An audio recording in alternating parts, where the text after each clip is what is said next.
The question is, how do you cut spending? You see, the budget documents, as I have said, are about committed spending. Things like an NDIS that only become more expensive the more people who access it, and that's not rawly about immigration, but that is about all people from everywhere, from the hospitals being born in the hospitals here, yes, to the people coming into the country, but people who eventually need access to the NDIS. It could happen through accidents. It could happen through chronic disease, which doesn't become more debilitating until later in life. All of that, of course, covered by the NDIS. Now, when the government says that they want to do what the majority of voters say, which is cut spending, remember, 66% of people say cut government spending because they don't like the idea that we have deficit after deficit after deficit where they will spend more than they take for the next 40 years. When the government talks about a reduction in government spending, this is how they sell it to you. Savings. Savings. Savings. Savings. Savings. Savings. Savings. Savings. Savings. But when the same ideas are made by the opposition, they weaponise it using the C word. Cuts. Cuts. Cuts. Cuts. Cut. Cuts. Cuts. Cuts. Cuts. Cuts. Cuts. So the recognition is with a structural deficit, with a guarantee of budget deficits for the next 10 years and high likelihood of the 10 years after, the 10 years after and the 10 years after that, the $1 trillion in debt now, which of course grows with this year's deficit, next year's deficit and until we go way past $1 trillion. That happens this financial year.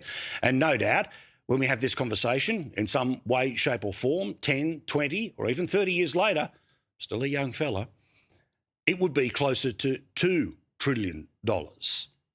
So today, Angus Taylor, I thought, made a very interesting suggestion, which was, why don't we do this together? Now, you can call it savings, and I know that politically you'll bash me over cuts, but we've got to do something here. Why not have the best brains in your team and the best brains in my team have a look at that federal budget? Together, we would have the votes to be able to do something in the Senate, and maybe, just maybe, we would be able to change the direction of our economic future.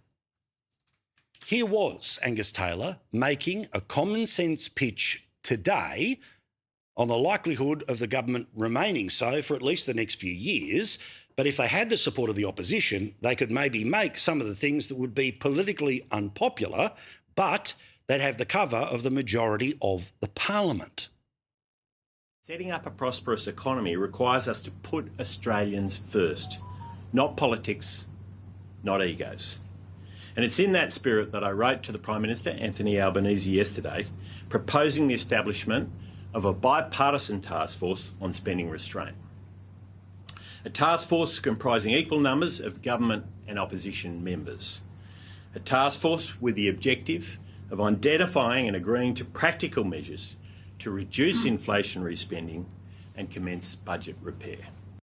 Now, at a barbecue, this is what everybody wants.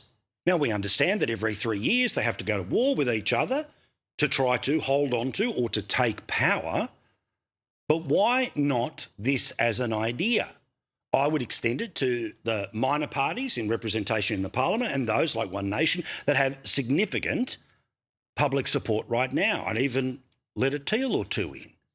Because if the majority of the parliament is able to get to a compromise position, it's not about the uni party taking care, but it means that what's tough for you is tough for me, is tough for them, ends up being better for everyone else. But of course, because the government wants to pretend that they are trimming their sails while they're actually adding a new spinnaker to budget deficit, and they know how effective he cuts, you pay was at the last election, Jim Chalmers not interested in bipartisanship or, dare I say, even working together with anyone because, of course, he's the genius in the room.